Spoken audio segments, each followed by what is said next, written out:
Olá, sejam todos muito bem-vindos ao Sã Doutrina. O Sã Doutrina, como você sabe, é o programa da Igreja Presbiteriana de Pinheiros, programa da IPP-TV que oferece a você gratuitamente um curso de Teologia Reformada. Esse é o programa Sã Doutrina de número 80. Chegamos ao programa de número 80 pela misericórdia e graça de Deus. E nós agradecemos a você também por nos acompanhar e nos ajudar também a divulgar esse programa. Que Deus o abençoe. Nós estamos estudando o grande tema soteriologia e dentro desse tema estamos estudando um subtema, a união com Cristo. No programa anterior, programa de número 79, nós introduzimos o subtema a união com Cristo, parte 1, e hoje, pela graça de Deus, daremos continuidade, terminaremos esse subtema. Então, o título, o tema do nosso programação Doutrina de hoje é a união com Cristo, parte 2. E como nós sempre fazemos, e vamos fazer hoje também, nós sempre introduzimos o programa atual, fazendo um resumo do programa anterior. Então, o que nós vimos, de forma obviamente resumida, no programa anterior, que falou sobre a união com Cristo, a primeira parte. Nós vimos que a união com Cristo, essa é uma frase bastante interessante, a união com Cristo é o tópico que sustenta todo o caminho da salvação. A união com Cristo é o tópico que sustenta toda a soteriologia. Toda a doutrina relacionada à salvação, todo o ensino bíblico que diz respeito à salvação, ele está fundamentado na união com Cristo. E nós vimos, em detalhes no programa anterior que a justificativa para isso. Você poderia perguntar, por quê? Qual é a justificativa? Qual é a razão da afirmação de que toda a soteriologia está fundamentada num tópico, e esse tópico é a união com Cristo? E a resposta, de forma resumida, que nós demos, e vamos repetir aqui, é que uma pessoa só está salva, continua sendo salva e será salva até o final porque ela está unida ao Senhor Jesus Cristo. A união com Cristo é o tópico que sustenta toda a soteriologia, basicamente porque uma pessoa só está salva se ela estiver unida ao Senhor Jesus Cristo. Só permanece salva se estiver unida ao Senhor Jesus Cristo. E ela só tem certeza de que ela será totalmente salva e permanecerá totalmente, sem sombra de dúvida salva, porque ela está unida ao Senhor Jesus Cristo. Com Cristo, a pessoa está salva. Sem Cristo, a pessoa está perdida. E nós vimos isso daí com alguns detalhes um pouco mais específicos, olhando para textos bíblicos que falam exatamente sobre isso. Um segundo ponto que nós vimos no programa anterior é que o Novo Testamento descreve a união com Cristo de pelo menos 3 formas. Primeira forma, existem alguns textos, e nós lemos esses textos, que deixam bem claro que o crente está unido a Cristo. Em segundo lugar, existem outros textos que deixam bem claro que Cristo está unido aos crentes. Existem pelo menos 2 textos, e nós lemos esses 2 textos. Você que quer saber quais são esses textos, o que eles ensinam, volte lá no nosso programa anterior, assista com detalhes, e aí você vai poder conferir esse terceiro time de textos, essa terceira classe de textos que deixam bem claro que, ao mesmo tempo, num versículo só, você vê Cristo unido aos crentes e os crentes unidos ao Senhor Jesus Cristo. Então isso aqui é muito interessante, é simples, mas é muito interessante, muito precioso e muito prático também. O Novo Testamento descreve a união com Cristo de pelo menos 3 formas. Primeira forma, Cristo unido aos crentes. Segunda forma, os crentes unidos a Cristo. Terceira forma, as 2 verdades ao mesmo tempo. Cristo em nós e nós no Senhor Jesus Cristo.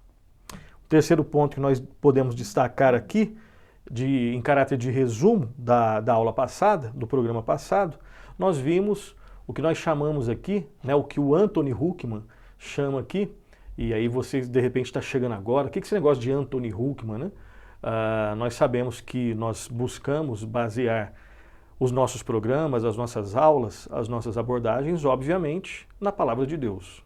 Ponto. Agora, como nós estamos numa aula, nós utilizamos irmãos do passado, né? Nós pedimos a famosa ajuda aos universitários, né? Nós buscamos subir nos ombros dos gigantes para poder enxergar um pouco mais, né? Nós partimos do princípio que a Bíblia é suficiente, mas eu, por exemplo, é óbvio que eu sou insuficiente. Eu preciso conversar com irmãos, né, do passado, do presente, que sabem mais do que eu, e aí são muitos. E aí nós temos alguns livros, textos, roteiros para direcionar as nossas aulas. E um livro que nós estamos utilizando é um livro de um teólogo holandês, radicado nos Estados Unidos, já falecido, já está pela graça de Deus na glória, o Anthony Huckman, que escreveu um livro chamado Salvos pela Graça. Se você não conhece esse livro, conheça, né? Nós sempre indicamos, vamos indicá-lo novamente, Deus permitindo, no final desse programa, Salvos pela Graça, do teólogo Anthony Huckman, da editora Cultura Cristã. E nesse livro, né, ele faz esse tipo de roteiro, esse tipo de abordagem. E ele chama ali, né, das raízes da nossa união com Cristo. Onde está fundamentada a raiz, ou as raízes da nossa união com Cristo? E nós vimos que as raízes da nossa união com Cristo estão baseadas, fundamentadas, localizadas na eternidade passada. Ou seja, o povo de Deus, isso aqui é algo que transcende um pouco a nossa compreensão lógica, nós não conseguimos entender de forma pormenorizada o que nós estamos falando aqui, né? O povo de Deus está unido ao Senhor Jesus Cristo na eternidade passada, antes dele existir. É dele que eu falo, obviamente, do povo de Deus existir. Ou seja, as raízes da nossa união com Cristo estão fundamentadas na eternidade passada, quando nós ainda nós nem fomos criados ainda. Nós ainda não estávamos nesse mundo. O mundo não havia sido criado ainda. E o povo de Deus, em algum sentido, já estava unido ao Senhor Jesus Cristo. Deus escolheu o seu povo na eternidade passada, em Cristo Jesus, no Senhor Jesus Cristo. E aí nós, né, de alguma forma, falamos um pouco sobre isso naquilo que é possível a gente falar.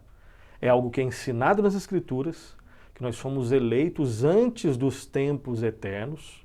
Você pode não entender tudo, ninguém consegue entender tudo isso daí. Nós somos seres do tempo, né? Nós trabalhamos com categorias do passado, presente e futuro. Estamos falando de um texto que trata sobre a eternidade. Algumas pessoas vão desanimar com isso. Outras pessoas, e eu espero que você esteja nessa classe de pessoas, vão adorar a Deus por isso, agradecer a Deus por isso. E aí nós vimos uma aplicação preciosa. Deus nos amou antes dos tempos eternos em Cristo Jesus e nos escolheu em Cristo Jesus para o perdão, para a salvação, para a restauração, para a justificação, para a redenção. E isso, entre outras coisas, elimina todo o orgulho humano. A causa da eleição, a causa da escolha está em Deus, não em nós. E não podia estar em nós porque nós não tínhamos absolutamente nada que, usando uma linguagem, né, que é usada às vezes hoje de forma distorcida, nós não tínhamos e não temos nada em nós mesmos que atraia o olhar de Deus em termos positivos. O que nós tínhamos depois da queda é um X da questão onde Deus nos pune. O olhar de Deus Santo, quando olha para seres como eu e você sem Cristo, nós atraímos a ira de Deus. A não ser que algo aconteça. E algo aconteceu pela graça de Deus.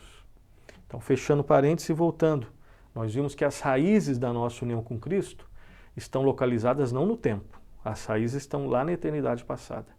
Mas vimos também que a base da união com Cristo, essa sim, aquilo que foi elaborado lá na eternidade passada, foi concretizado no tempo e no espaço.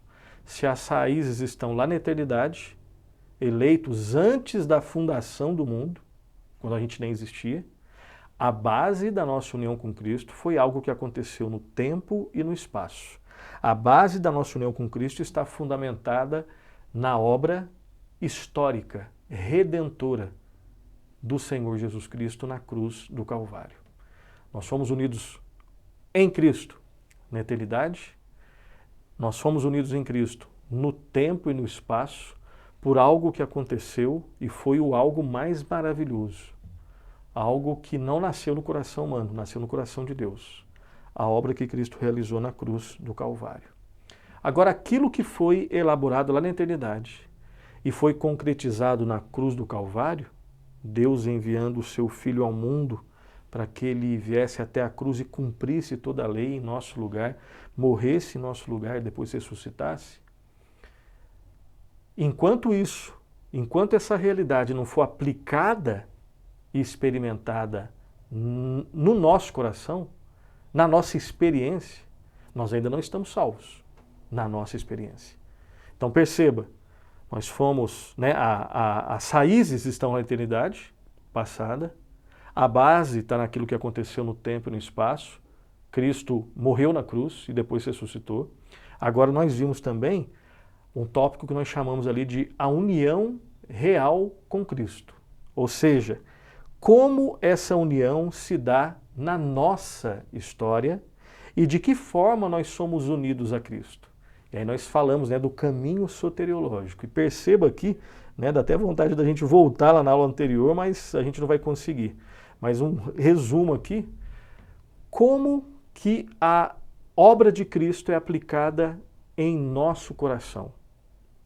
De que forma nós podemos perceber, a partir do ensino bíblico, a união com Cristo na nossa experiência. E nós vimos que existem vários pontos daquilo que nós chamamos do caminho soteriológico. Nós somos unidos a Cristo na regeneração. Nós somos unidos a Cristo na fé. Nós somos justificados, Nós vivenciamos, na verdade, a justificação é o próximo tópico. O primeiro tópico é, nós somos unidos a Cristo na regeneração. Quando Deus implanta vida onde antes não existia vida, o novo nascimento. Em segundo lugar, nós vivenciamos a união com Cristo pela fé. Nós temos que crer no Senhor Jesus Cristo. E a fé é um dom, ao mesmo tempo uma necessidade humana. As duas coisas ao mesmo tempo. Nos arrependemos e temos fé no Senhor Jesus Cristo.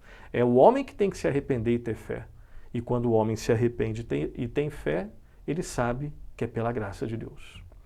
Aí sim, em terceiro lugar, justificados, pois, mediante a fé, temos paz com Deus por meio do Senhor Jesus Cristo. Romanos 5, capítulo 5, versículo 1.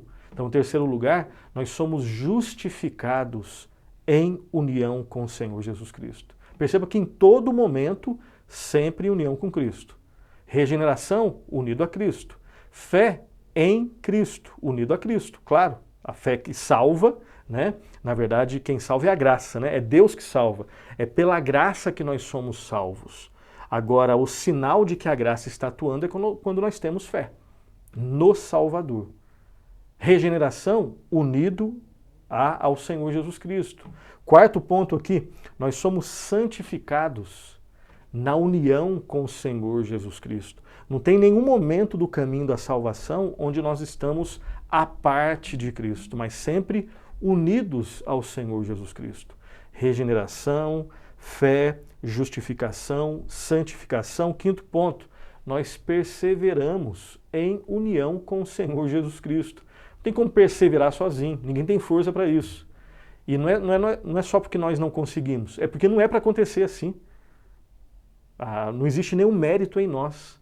Nós só conseguimos perseverar. De novo, a perseverança é um chamado para nós, que nós só conseguimos em união com o Senhor Jesus Cristo.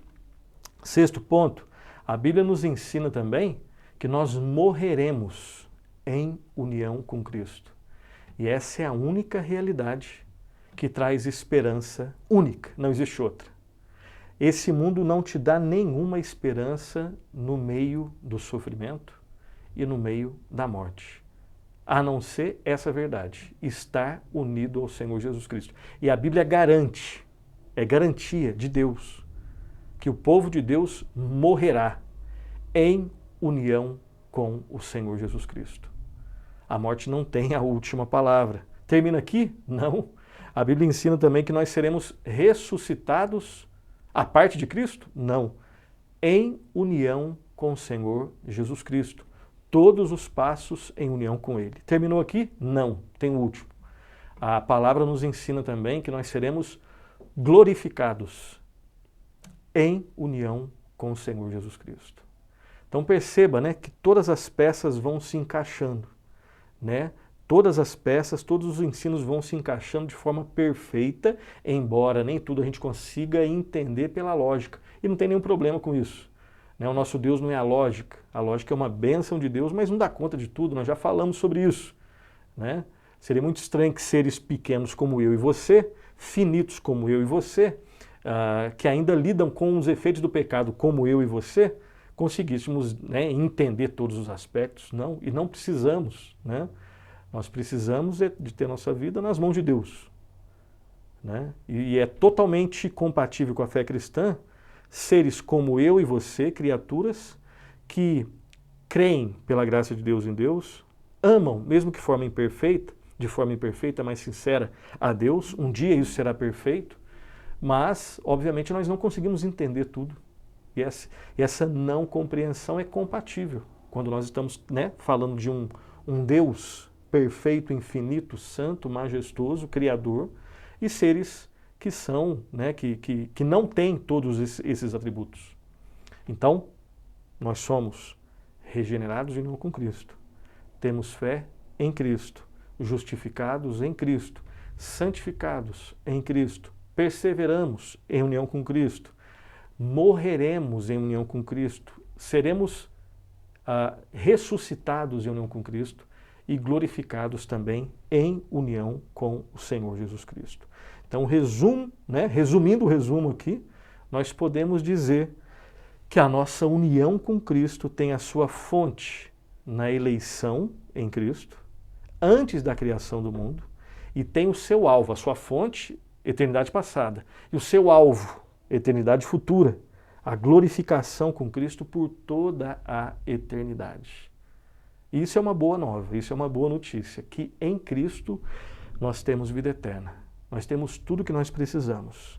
E essa união, portanto, é que faz com que a nossa vida como cristãos seja verdadeiramente significativa, a despeito das dificuldades, que a Bíblia garante que elas vão existir, do lado de cada eternidade. Então, todos vão sofrer. Agora, há uma diferença muito grande quando você não tem Cristo e quando você tem Cristo, está unido ao Senhor Jesus Cristo. Então essa união com Cristo é que faz com que a vida cristã tenha significado, tenha verdadeira alegria e seja verdadeiramente vitoriosa. E a vitória aqui não tem essas conotações, né, que os falsos profetas dão. Vitória verdadeira, vitória das vitórias. Saber que nós temos a vida eterna, que é mais do que viver para sempre.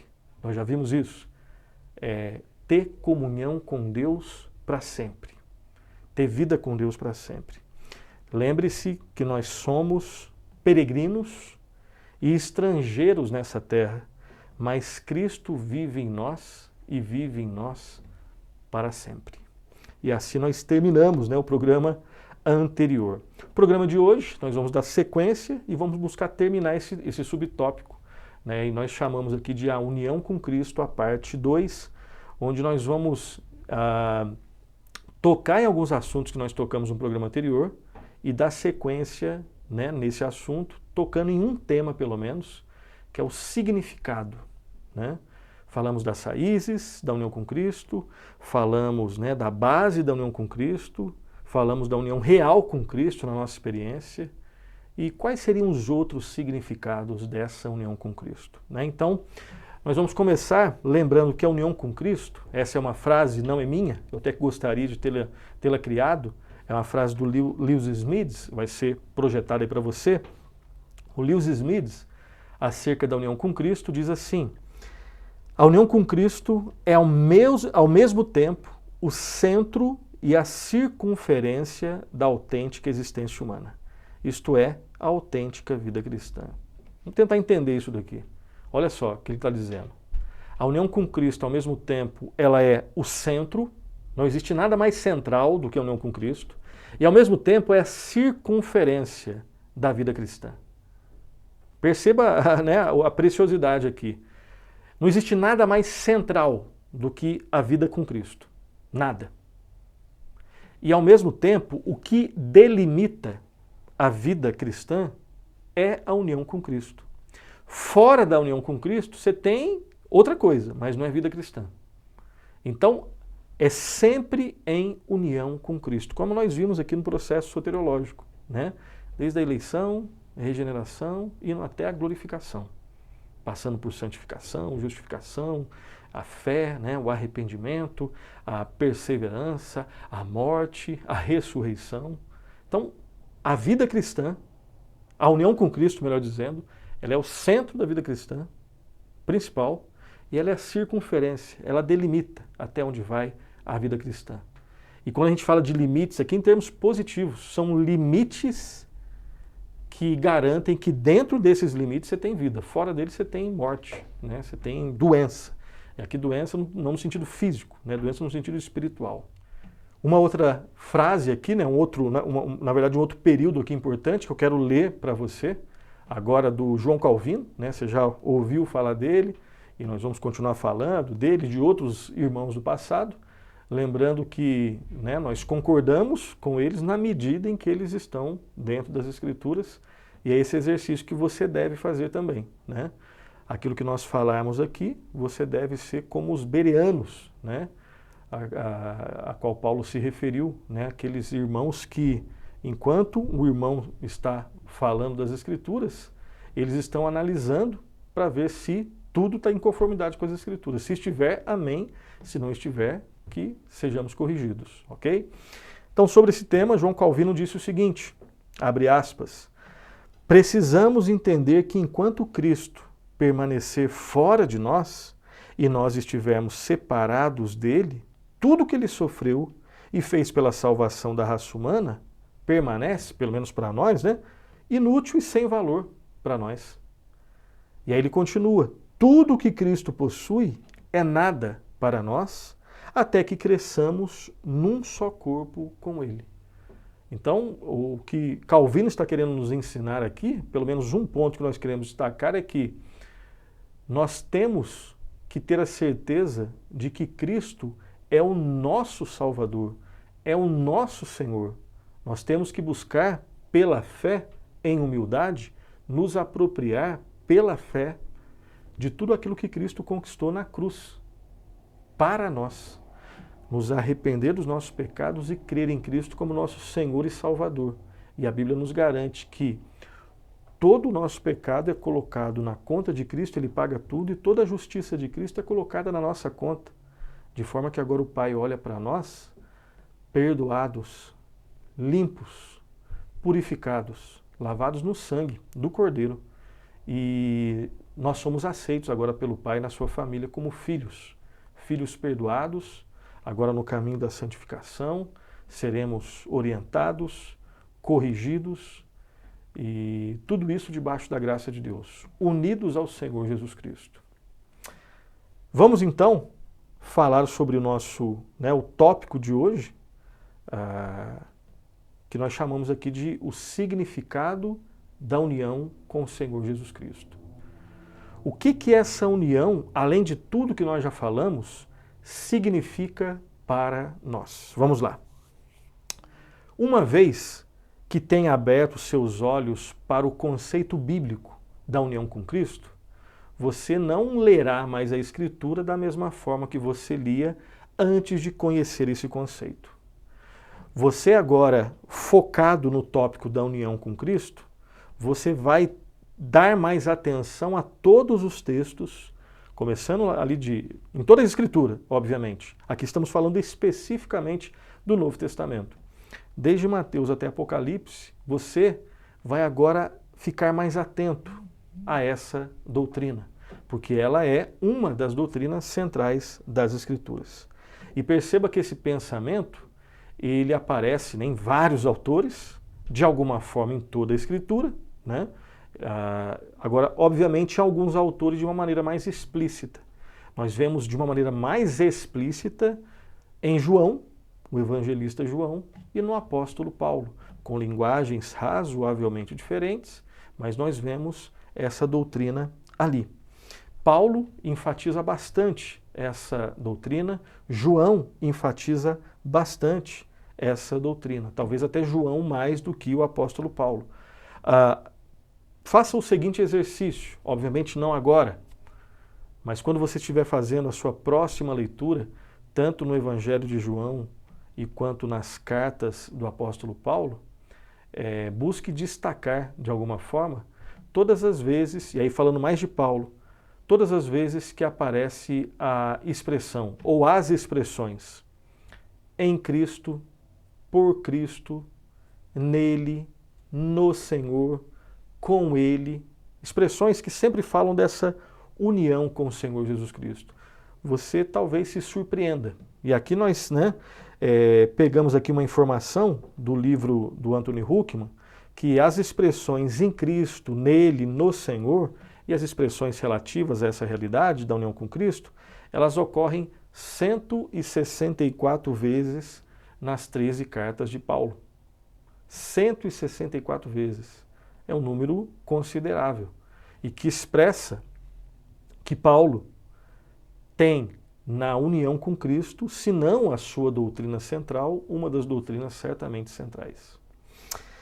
O estudioso James Stewart, ele também tem uma frase bastante interessante, reveladora e ensinadora sobre esse tópico, que diz assim, ele tem um livro chamado Um Homem em Cristo, creio que ele não está traduzido para o português, e nesse livro nós temos a seguinte frase que vai ser projetada aí para você. Ele diz assim: o cristianismo não é um sistema especulativo, mas uma qualidade de vida, a vida em Cristo. Isso aqui é precioso. O cristianismo, ele não é um sistema especulativo. Embora eu e você, às vezes, possamos achar que ele seja, mas não é. O cristianismo não é um sistema especulativo, de ficar especulando, tentando pensar fora da caixa. Claro que essa expressão pode ser usada no sentido positivo ou negativo, né? Eu creio que, infelizmente, normalmente é mais utilizada, pelo menos o que eu tenho ouvido é mais no sentido negativo, né? Na verdade, todos pensam dentro de uma caixa. A pergunta é, qual caixa é a tua referência, né? E muitas pessoas dizem que você tem que pensar fora da caixa bíblica.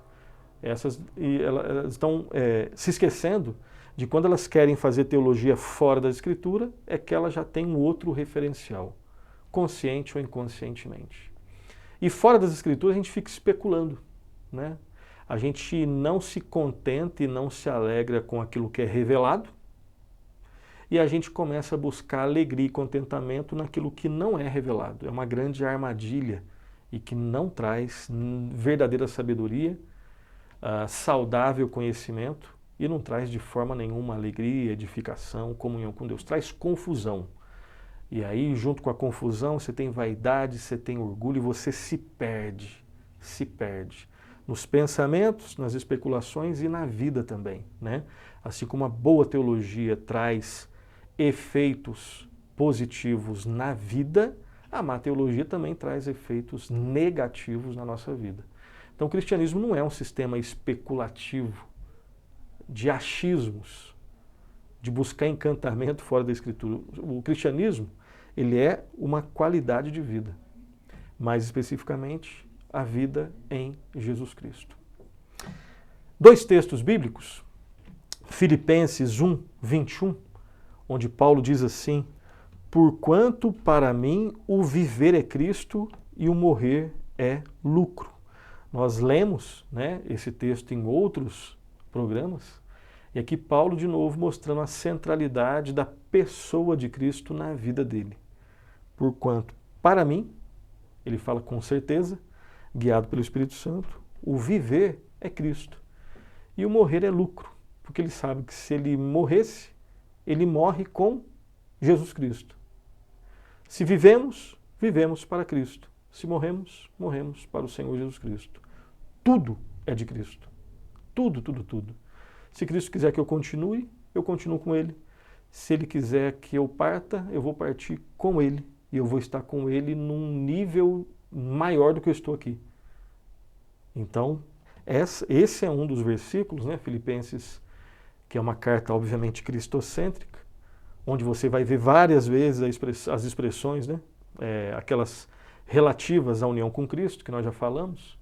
E aqui esse é um texto cristocêntrico do início ao fim. E mais um texto, paulino. Nós lemos textos de João, né, na aula anterior, no programa anterior. Aqui esses dois textos do apóstolo Paulo, que estávamos nos referindo a ele. Gálatas 2, 19 e 20 diz assim: porque eu, mediante a própria lei, morri para a lei, a fim de viver para Deus. Estou crucificado com Cristo. Logo, já não sou eu quem vive, mas Cristo vive em mim. E esse viver que agora tenho na carne, vivo pela fé no Filho de Deus, que me amou e a si mesmo se entregou por mim. De novo Paulo, né, e aí em Gálatas, sabendo que muitos ali estavam desencantados com Cristo e se encantando de novo com regras vazias do judaísmo, né? Regras que apontavam para Cristo, regras que tinham a sua função, que tiveram a sua função durante um tempo, função temporária, né? A lei que apontava para Cristo. Cristo veio, não é que ele nega a lei, ele cumpre a lei. E ninguém é salvo pela obediência à lei. Só é possível salvação pela graça de Deus, mediante a fé naquele para quem a lei apontava, que é o Senhor Jesus Cristo. Então Paulo escreve aos Colossenses e aos Gálatas também, lidando com problemas que tinham um núcleo ali similar. Pessoas que não estavam entendendo que Cristo é o centro, estavam correndo para outros mecanismos de salvação. E Paulo deixa bem claro, eu morri para a lei. Morri para a lei a fim de viver para Deus. Eu estou crucificado com Cristo. Logo, já não sou eu quem vive, é Cristo que vive em mim. Esse viver que eu tenho na carne, eu vivo pela fé no Filho de Deus que me amou e se entregou por mim. De novo, um versículo, 2 versículos aqui, cristocêntricos do início ao fim. E até adiantando uma frase que nós vamos falar lá no final, né? A vida cristã é a vida com Cristo. A vida cristã se resume, se é possível resumi-la, né? A vida cristã é uma vida simples e profunda. Se fosse possível resumi-la, uma das possibilidades seria dizer que a vida cristã consiste em conhecer a Cristo, continuar a conhecer a Cristo e permanecer em Cristo para sempre, para sempre, para sempre, para sempre. Voltando aqui, lembremos também, o Anthony Huckman destaca que, ao mesmo tempo que a vida cristã é um fato, ela também é um dever. Isso aqui é precioso, isso aqui é pedagógico. É um fato e é um dever. Fala de algo que é pontual e ao mesmo tempo é processual. Fala de algo que já aconteceu e ao mesmo tempo deve ser buscado. A vida cristã é um fato e é um dever. Como assim, né? Ao mesmo tempo que é uma realidade presente, se você crê em Cristo, você é cristão, já tem vida cristã. Ao mesmo tempo é um ideal que está por vir. Tem coisas que já aconteceram, tem coisas que estão acontecendo, tem coisas que irão acontecer relacionadas à vida cristã e à união com o Senhor Jesus Cristo. Né? Existem coisas no passado, coisas no presente e coisas no futuro. É o Deus soberano operando a união com Cristo em todos os tempos, em toda a categoria temporal. E lembrando, começando lá na eternidade, passando por toda a categoria do tempo e indo até a eternidade futura. Ok? A pergunta para mim e para você, você está em Cristo? Essa é a pergunta, né? Se você está em Cristo, se a resposta for sim, então já é um fato. Agora tem uma pergunta que vai suscitar né, que vai provocar aquilo que você deve buscar. Se você está em Cristo, então é um dever que você seja verdadeiramente um homem em Cristo. É um dever que você seja verdadeiramente uma mulher em Cristo. Ok? Então a pergunta, você está em Cristo? Se a resposta for não, as Escrituras dizem que existe esperança. Primeiro, você é um morto espiritual. E no fundo você sabe, talvez saiba disso. Se você não está em Cristo, você está perdido. Isso vale para todos nós. E todos nós um dia estávamos perdidos. Todos. Na verdade, nós nascemos perdidos. Pergunta, você está em Cristo? Resposta, não. Então você está perdido, mas há esperança. Há esperança. A Bíblia diz, arrependa-se dos seus pecados e confie no Senhor Jesus Cristo. Porque em Cristo você tem o perdão dos pecados, você tem a resolução da culpa, você pode deixar todas as suas cargas aos pés da cruz, você tem agora perdão, restauração, você é regenerado. Deus te aceita em Jesus Cristo. Em você mesmo você é inaceitável. Eu sou em mim mesmo inaceitável. Mas em Cristo, o Deus Santo nos aceita. Ele nos perdoa e nos dá nova vida. Então, se você não tem Cristo, você não está em Cristo, pense rapidamente hoje sobre isso e esteja em Cristo. Se a pergunta, voltando à pergunta, você está em Cristo? Se a resposta for sim, então isso já é um fato. Graças a Deus por isso. Agora tem um dever para ser feito. Se você é um cristão, haja como um cristão. Viva verdadeiramente como homem em Cristo. Isso deve ser buscado. É a nossa busca constante. Não para ser aceito pelo Pai. É só em Cristo que nós somos aceitos. Se você é cristão, você já foi aceito pelo Pai. Você agora é chamado, e isso está relacionado à santificação, à perseverança, em Cristo, a viver. A sua identidade está em Cristo. Lembre-se disso. A nossa identidade está no Senhor Jesus Cristo. Então viva como homem, uma mulher cristã. Ok? Nesse sentido é que é um fato e que é um dever ao mesmo tempo. Lembremos também que a união com Cristo não deve ser entendida apenas no seu sentido individual, mas também no sentido coletivo. Ainda que trate da renovação de indivíduos, a vida cristã, a união com Cristo é mais do que isso. Ela não é menos do que isso, mas é mais do que isso. Em última instância, a união com Cristo envolve a renovação dos indivíduos, mas envolve a renovação e a recriação de todo o universo. A natureza geme e suporta dores. Ela tem expectativas da redenção. Assim como os indivíduos têm, a coletividade tem e o universo também tem, porque ele sentiu e sente até hoje os efeitos do pecado. Então, a união com Cristo tem também um sentido cósmico envolvido. James Stewart, vai ser projetado aí para você, tem uma frase também muito interessante que diz assim: estando em Cristo, somos parte de um novo movimento, pela sua graça.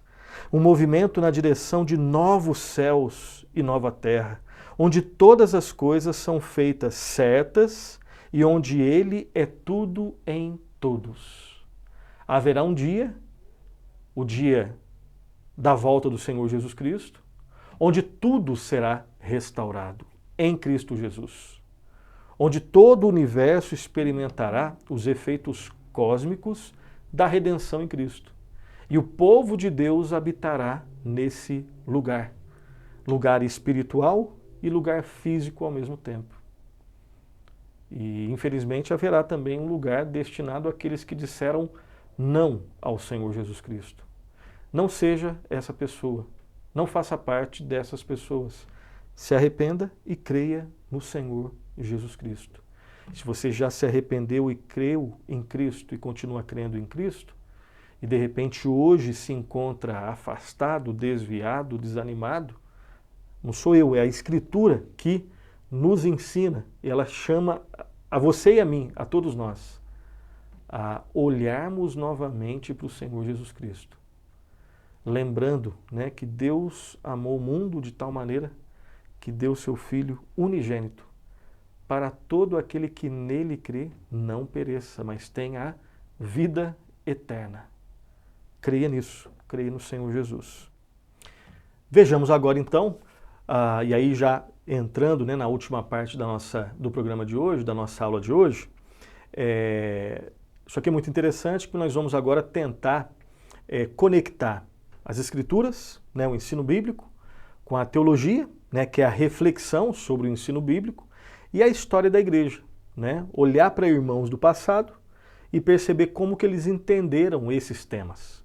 Isso não é um exercício só teórico, né? E o só teórico aqui entre aspas, né? Porque quando a gente acha que exercício teórico não dá trabalho, né?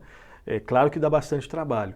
Isso aqui é para a gente aprender com os irmãos do passado, né? O cristianismo não nasceu com você e comigo, né? Nós estamos no século XXI, então tem vários séculos aí para trás, onde irmãos, né, se alegraram, sofreram, morreram, lutaram, deram testemunho, enfim, da fé cristã. E nós devemos aprender com esses irmãos. Então aqui, esse último ponto que nós queremos enfatizar, e nós vamos nele até o final, é buscar compreender, o exercício nosso é buscar compreender como que a compreensão correta da doutrina da união com Cristo pode nos ajudar a evitar desequilíbrios.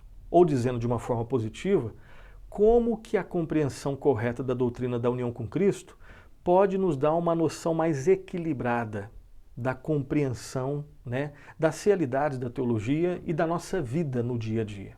Vamos lá então. Vai ser projetado aí para você vai poder ler conosco, tá? Nós vamos falar um pouquinho de história da igreja, tá? Um pouquinho sobre a história da igreja ocidental e um pouquinho da história da igreja oriental. Se você nunca ouviu esses termos, não se espante, tá? Não se espante. Isso aqui a gente está em aula, então a gente está aprendendo um com o outro, ok? E fazendo essas conexões. É buscar entender que está tudo conectado. A palavra de Deus, a teologia, que é a reflexão sobre a palavra, a história da igreja, tá? Sempre fazendo essas conexões aí para a gente crescer junto, tá? Vai ser projetado aí para você. Vamos lá. Então, nós vamos falar primeiramente como que a igreja ocidental, de forma muito resumida, obviamente, compreendeu a doutrina da união com Cristo, tá? Então, acompanhe a leitura. Então, vamos falar sobre o ramo ocidental da igreja cristã. Esse ramo foi representado por teólogos como Tertuliano de Cartago. Se nunca conheceu esse cara, se você não conhece, vale a pena conhecer. E também pelo Anselmo de Cantuária, tá? E esses teólogos, esse ramo, né, influenciado por esses teólogos, tendeu a enfatizar o lado mais legal da obra de Cristo, relacionado, né, à legislação. O aspecto do pecado que esses teólogos se inclinavam a enfatizar era a culpa, a qual Cristo retirou de nós por meio da expiação e pela qual ele satisfez a justiça de Deus por nós ao pagar o nosso débito. Nesse caso, a justificação era considerada como a suprema bênção soteriológica, né, a suprema bênção da salvação, e o dia mais importante do calendário eclesiástico para a Igreja Ocidental é a Sexta-feira Santa. Vamos tentar entender isso daqui, vamos lá. Então, essa doutrina, ela pode ser compreendida de um jeito, né, mais para cá, um jeito mais para lá, entre as pessoas. Não estou falando que isso é certo, mas isso acontece conosco até hoje, né? Eu posso ter uma compreensão equilibrada ou desequilibrada de qualquer doutrina, sadia ou não sadia de qualquer doutrina. Então nós temos que saber que esse risco ocorre. E de forma bem geral, isso aqui é muito, né, tem muito mais informações, muitas outras informações, mas de forma geral, a doutrina da união com Cristo, ela foi percebida de forma geral na Igreja Ocidental, enfatizando mais o aspecto do pecado, e isso é verdade, o pecado ele existe, então enfatizou-se o pecado, isso está correto. Se o pecado foi enfatizado, tem que enfatizar o que resolve o pecado, que é o quê? O perdão, ok? E normalmente no calendário eclesiástico, a sexta-feira, né, a Sexta-feira Santa ou a Sexta-feira da Paixão, que é onde você vê o pecado, os efeitos, né, de alguma forma, a resolução do pecado, né, a morte de Cristo na cruz, a morte do Cordeiro de Deus que tira o pecado do mundo. Não é que não é que não se falava sobre outros pontos, né, da soteriologia, de outros pontos também da união com Cristo, mas a ênfase maior dada por Tertuliano, por Anselmo, e que vai influenciar, né, as várias doutrinas do ramo ocidental, é essa ênfase mais legal. O pecado quebrou a lei. Algo tem que ser feito para que a lei seja cumprida. O salário do pecado é a morte. Alguém tem que morrer. Cristo morreu na cruz. E qual foi o dia que Cristo morreu? Foi na sexta-feira. Então houve uma ênfase um pouco maior nesses aspectos. Não que outros aspectos não fossem também falados. Ok? A ala oriental da igreja, por sua vez, e aí vai ser projetada aí para você, representada por teólogos como Irineu de Lyon, ou Irineu de Lyon, né? Dependendo aí da versão, da tradução. Uma faz a tradução portuguesa, a outra ainda não faz, né? E o Atanásio de Alexandria. Então, olha só, são outros teólogos que deram outras ênfases, né? Então, essa ala mais oriental, ela foi mais inclinada a enfatizar o lado vital. Então, uma tem um lado mais legal, relacionado à lei, que foi quebrada. Outra dá uma ênfase maior no aspecto mais vital. O que significa esse aspecto vital? Né? Aspecto vital de compartilhamento da vida, da obra de Cristo. Essa dá mais ênfase na questão dos efeitos da obra de Cristo. A outra dá mais ênfase na obra em si. Essa aqui mais nos efeitos. E aí, continuando, o aspecto do pecado que esses teólogos enfatizaram foi a degradação. A degradação do pecado, né? A qual Cristo removeu, juntando-nos a Ele pela encarnação. O ponto alto da soteriologia era a santificação. Se na ala ocidental era mais a justificação, que resolve essa questão, na ala mais oriental era a santificação. E o dia mais festivo, né, o dia festivo mais importante da igreja era a Páscoa. Um enfatizava mais a sexta-feira, outro enfatizava mais o domingo, né, o domingo de Páscoa. Vamos continuar com os paralelos, né, entre a ala ocidental e a ala oriental. Então, para a igreja ocidental, vai ser projetado aí para você, o perdão era considerado o cerne da vida cristã, enquanto que para a igreja oriental era a vida eterna. A igreja ocidental tendeu a acentuar o Cristo para nós. A igreja oriental, por outro lado, estava mais inclinada a celebrar o Cristo em nós. Perceba que todas essas verdades estão certas, mas cada um deu uma ênfase um pouco maior para uma do que para outra.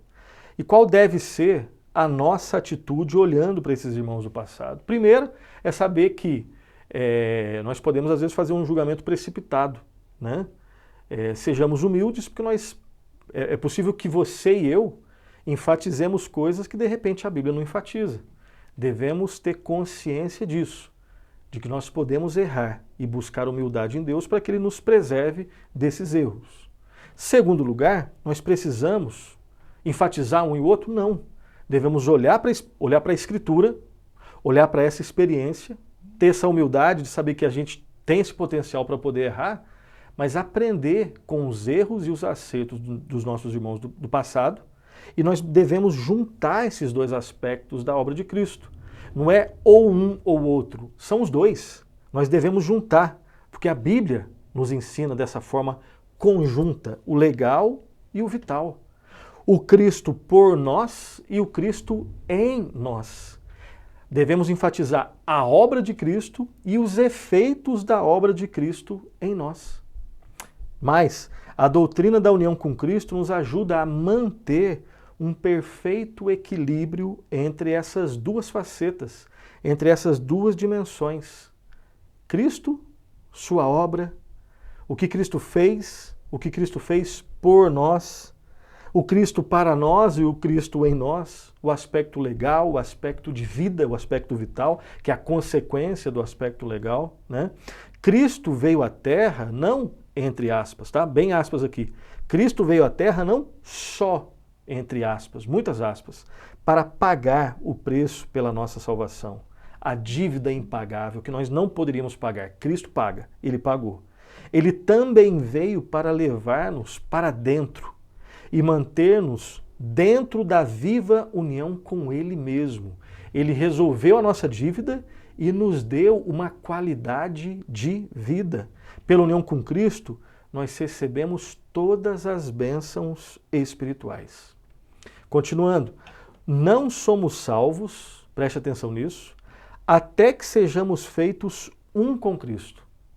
E nós permanecemos salvos apenas porque permanecemos em união com Cristo. Isso aqui é fantástico. Isso aqui é maravilhoso. Vou repetir. Não somos salvos até que sejamos feitos um com Cristo.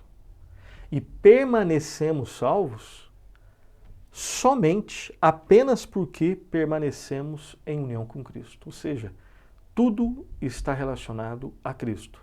É como muitos dizem hoje, né? Tudo diz respeito ao Senhor Jesus Cristo de uma forma ou de outra. Vamos então às nossas considerações finais e às nossas aplicações. Eu quero começar as nossas considerações finais lembrando de um documento histórico, já que falamos um pouco de história, né, da Igreja Ocidental, da Igreja Oriental. Quero lembrar de um documento muito importante, se você não conhece, vale a pena conhecer. Você consegue esse documento, você pode comprá-lo, é bem barato e é fácil de ler, é rápido de ser lido, né, se você quiser ler rápido. Eu te indico ler com, né, não precisa ser tão rápido assim, para você prestar um pouco mais de atenção. E esse documento você pode conseguir adquirir de forma legal e gratuita na internet. É só você digitar, vai ser projetado aí para você, Catecismo de Heidelberg. Tá? Documento confessional muito importante. O que é um documento confessional? É um documento que expressa a fé daqueles que escreveram. Então isso diz respeito ao conteúdo. Quanto à forma, o catecismo ele ensina a partir de perguntas e respostas. E a primeira pergunta do catecismo de Heidelberg é assim fantástica. Preste atenção na pergunta e preste atenção na resposta. Vai ser projetado aí para você.